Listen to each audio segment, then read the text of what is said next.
अस्सलाम वालेकुम व्यूअर्स। आज की इस वीडियो में हम डिस्कस करने वाले हैं चार्ल्स लॉ को।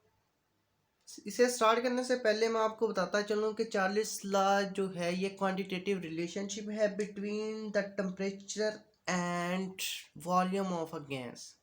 और ये चार्ल्स लॉ जो था ये was given by French scientist J Charles in 1787 में ये लॉ दिया गया है। इस लॉ की बेस क्या थी? इन्होंने जे चार्ल्स ने कहा कि the volume of a gas,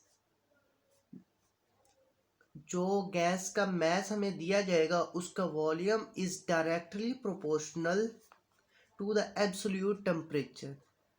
इन्होंने कहा कि जो वॉल्यूम है वो directly proportional to the absolute temperature of gas at constant temperature. जब हम कांस्टेंट टेम्परेचर रखते हैं तो जो वॉल्यूम होता है वो डायरेक्टली प्रोपोर्शनल होगा टेम्परेचर के। इसका मैथमेटिकली देखते हैं।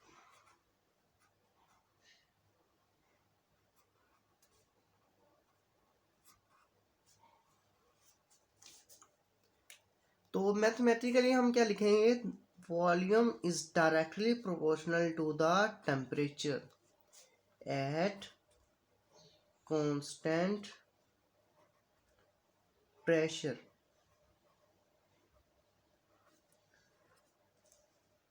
बॉयल्स लॉ में लास्ट वीडियो में हमने डिस्कस किया था, उसमें जो प्रेशर था ये इनवर्सली प्रोपोर्शनल था वॉल्यूम के, और जो टी था ये हमने कांस्टेंट रखा हुआ था। तो चार्ल्स लॉ में हमने क्या किया है कि टी को कांस्टेंट नहीं रखा बल्कि प्रेशर को कांस्टेंट रख के हमने रिलेशनशिप देखा है वॉल्यूम एंड टेम्परेचर में। अब देखें ये इसके जगह हम के को कांस्टेंट, क्योंकि गैस का कांस्टेंट है के, तो हम इसे के यूज़ करेंगे। W इज इक्वल टू के टी, और टी यहाँ पे मल्टीप्लाई हो रहा है तो यहाँ पे आएगा तो डिवाइड हो जाएगा, और के हमारे पास क्या आ गया? V over T is equal to K constant के है। अब देखें ये था, इसे हम कह लेते हैं V1 T1। ठीक हो गया। उसके बाद हम क्या करते हैं कि जो T1 है इसे इंक्रीज करके हम T2 पे ले आते हैं। T2 पे क्या ला के देखा तो यहाँ पे जो हमारे पास वैल्यू, ये हम इक्वेशन देखते हैं तो T2 जब देखें ये हमारे पास कंटेनर था विद मूवेबल पिस्टन।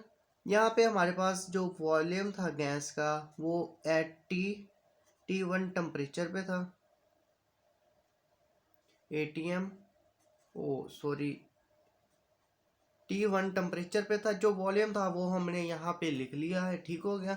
अब आते हैं कि T1 से T2 हमने क्या किया है कि ये वॉल्यूम टेम्परेचर जो है ये हमने इंक्रीज कर दिया। इंक्रीज करने से क्या हुआ कि जो वॉल्यूम था गैस का वो इंक्रीज हो गया। तो उसके बाद हमारे पास जो रिलेशनशिप आया तो वो हमने देखा कि V इज इक्वल टू के टी, और V यहाँ पे ये 2 और ये भी 2 is equal to T over 2 is equal to K. यहाँ से अब देखें, गौर करें कि ये भी के है और ये भी, मतलब कि जो रेशियो आती है हमारे पास वॉल्यूम ओवर टेम्परेचर की, तो वो हमारे पास कांस्टेंट क्वांटिटी होती है इसकी। अब हम यहाँ से एक स्टेटमेंट देखते हैं, वो क्या है? The ratio of volume to temperature remains constant for same amount of gas. हमारे पास अमाउंट जो गैस की थी वो तो सेम थी, हमने जस्ट टेम्परेचर को इंक्रीज किया था, और same amount at same pressure पे। प्रेशर भी हमारे पास सेम था, जस्ट हमने क्या किया है कि टेम्परेचर को चेंज करके टेम्परेचर और वॉल्यूम का हमने जो रिलेशनशिप था वो डिस्कस किया है। और चार्ल्स लॉ भी यही कहता है कि the volume of a gas is directly proportional to the absolute temperature. जितना ज़्यादा टेम्परेचर करते जाएंगे तो वॉल्यूम ऑफ अ गैस उतना ज़्यादा होता जाएगा, जितना टेम्परेचर लो होगा उतना ही वॉल्यूम ऑफ अ गैस लो होता जाएगा। अब उम्मीद है आपको ये तो समझ आई होगी ये स्टेटमेंट। अब हम चलते हैं इसका एक्सपेरिमेंटल वेरिफिकेशन करते हैं कि वो कैसे करनी है। एक्सपेरिमेंटल वेरिफिकेशन देखें तो हमारे पास एक है ये सिलेंडर, ठीक हो गया। उसमें क्या है कि ये हमारे पास ये गैस फील्ड सिलेंडर है जिसमें मूवेबल पिस्टन हमारे पास है, और इसका जो हमारे पास जो चार्ल्स लॉ है वो क्या है, V ओवर, ये देखें ये V over T is equal to K। तो हमने ये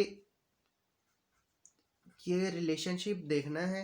अब देखें ये है सिलेंडर 1, इसे हम नेम देंगे सिलेंडर 1, और इसका जो वॉल्यूम और टेम्परेचर होगा वो हमारे पास होगा V1 is equal to volume, T1 is equal to temperature. ठीक है, तो अब देखते हैं ये हम पुट करते हैं इस स्टेटमेंट में चार्ल्स लॉ की। तो हमारे पास क्या आता है, V1 over T1 is equal to K। Second पे आए तो अब हमने क्या किया है कि इस सेम सिलेंडर को हमने पुट कर दिया है एक गैस के या कोई भी चीज़ ले लें जो टेम्परेचर को इंक्रीज करता है। तो हमने क्या देखा है कि जो ये मूवेबल पिस्टन था, ये टेम्परेचर जैसे जैसे इंक्रीज होता गया तो ये पिस्टन ऊपर की तरफ जाना शुरू हो गया, और जिसके ऊपर मूव किया जिसकी वजह से द वॉल्यूम ऑफ गैस वो भी इंक्रीज हो गया। तो हमारे पास जो वैल्यू आई वो न्यू आई, यहाँ पे आ गई V2 वॉल्यूम ऑफ गैस और T2 टेम्परेचर, जो कि हमने T1 से T2 किया था, टेम्परेचर को इंक्रीज किया था। तो इसका रिलेशन देखें तो V2 सेम ये देखें पुट, और T2 is equal to K। अब देखें ये भी एक इक्वेशन बन गई और एक ये हमारे पास इक्वेशन बन गई। अब इक्वेशन देखें, ये हमारे पास जब हमें पता होता है कि जब एक साइड सेम हो तो हम दोनों इक्वेशन को इक्वल साइड पे रख लेते हैं। तो हम क्या करेंगे, V1 over T1 is equal to V2 is equal over T2। ये था हमारे पास चार्ल्स लॉ। तो इससे देखें ये हमने जो सेकंड स्टेटमेंट ये वाली पढ़ी थी, ratio of volume to temperature remain constant for same amount of gas at same pressure पे। तो अब देखें ये कांस्टेंट हमने प्रेशर रखा हुआ था, जस्ट हमने टेम्परेचर को इंक्रीज करके वॉल्यूम इसका रिलेशनशिप देखा और ये हमारे पास रिलेशनशिप आया है। तो इससे जाहिर होता है कि जो वेरिफिकेशन है वो चार्ल्स लॉ की वो ट्रू हो गई है, क्योंकि हमारे पास जो जो इन्होंने स्टेटमेंट हमें दी थी, volume of given mass of a gas is directly proportional to the absolute temperature at constant temperature, वो हमने वेरीफाई कर लिया है, जिसका मतलब है कि चार्ल्स लॉ इज राइट। उम्मीद है आपको समझ आई होगी। अगर आपको कोई क्वेश्चन हो, कन्फ्यूजन हो तो कमेंट्स बॉक्स में आप मुझसे पूछ सकते हैं। अब तक के लिए अल्लाह हाफिज़, मिलते हैं नेक्स्ट वीडियो में।